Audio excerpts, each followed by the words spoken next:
stand up, speak up.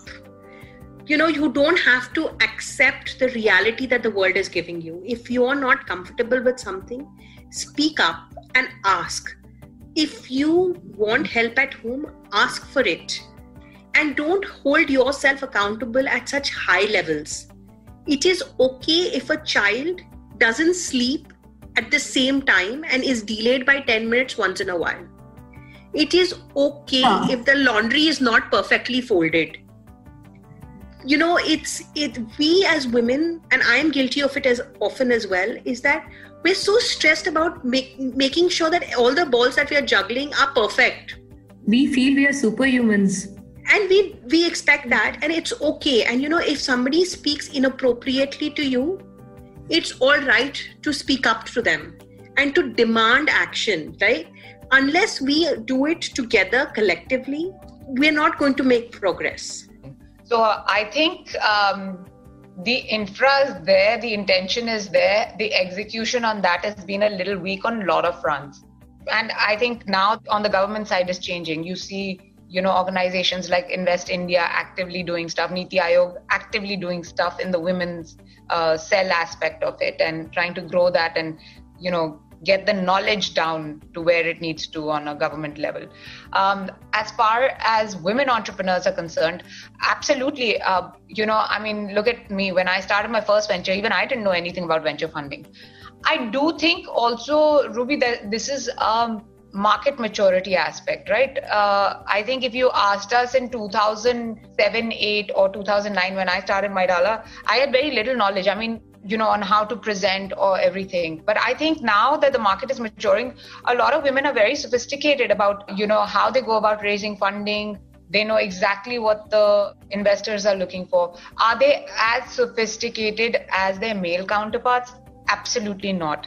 But again, that being a factor of the fact that if you look at it in general, we've come a little behind, right? And that is what we're trying to bridge here, even at She Capital, that gap. So once we get to that level, you'll see that the sophistication is just phenomenal.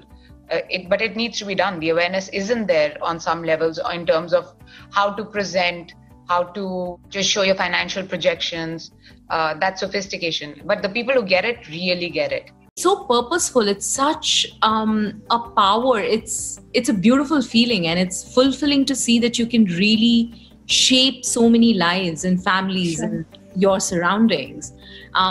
But again, high risk, high reward. Sure. So that is that. And of course, you wear multiple hats. Whether you are administrative job, to doing the sales work, to marketing, to worrying about your reputation, you are literally doing everything. On the same day, you may be wearing 10 different hats. My advice would be find a partner with complementary skills. Shami and I are both very different people. In fact, we're quite opposites, but that's also the strength in our partnership. What each of us is good at, the other is not. And so that's my first and most important advice is to have a partner. And because I think it really adds, like Shami mentioned about the loneliness, when you're setting up a business, it really adds to both of you. I believe 1 + 1 makes 11 rather than 1 + 1 makes 2. And so finding a partner, which is someone who adds a lot of value, you're opposites and you're together, you really strengthen each other, you respect each other. We have great constructive, positive debates, and be passionate and persistent. Those are my words of advice. That's great. Over to you, Shami. Yeah, my one piece of advice would be build resilience. Build resilience in yourself. I love the famous story of Colonel Sanders from KFC, whose recipe was rejected 1,000 times before it got accepted. And he was, by the time KFC grew to any size, he was in his 70s. He was 72. And only around when he was 92 did it become as big as we see it today. We see it today. Why was my nomination rejected? The only differentiating factor is my gender. That was a moment of reckoning for me.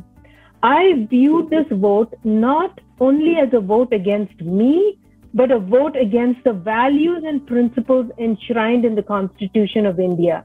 I realized then that my struggle was just one in a million struggles that Indian women face every day. And I felt it was my duty and responsibilities to stand up and fight not just for the rights of women in my immediate family, but for the rights of all Indian women. And through my fight, I hope to inspire millions of Indian women to fight for their rights. And this is the 21st century. Women deserve to be treated as equals. But coming to entrepreneurship in general in India, I do agree with you that that is a different challenge or a different problem. And to a large extent, I think it has to do with the social stigma, as Rachel was mentioning. I think that social barrier to be able to start something, get the mentorship, get the funding. And to some extent, I think in India, we all agree it is still a little male-dominated to some extent, especially in the business world. So it is going to take a little bit more time than a few other developed countries for us to be able to cross that barrier and get to a equal ratio, if not more. But I think that is the primary challenge, because everything else is related to that in India, be it funding, be it opportunities, be it mentorship.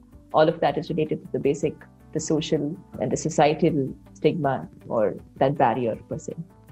Everyone is at home and there's only one person, and let's say it's a she, and she has to do all the work. The time available to do anything goes down. And that could be, in my mind, it could be a concern. But I also see work from home as a great opportunity for women, let us say, because everyone is spending time at home. Most people, more time is being spent at home. People are looking at things. People are looking at newer ways of doing things. Digitization is happening. You can start doing things without the hassle of traveling. A lot of time is getting saved, and all the useless time which was there traveling and all that, it's getting saved. And if people can find ways to make best use of those times and those new opportunities, perhaps it could be, I'm very sure that it's going to usher a golden era of entrepreneurship. The next 3 years, 4 years is going to be another wave of super entrepreneurship.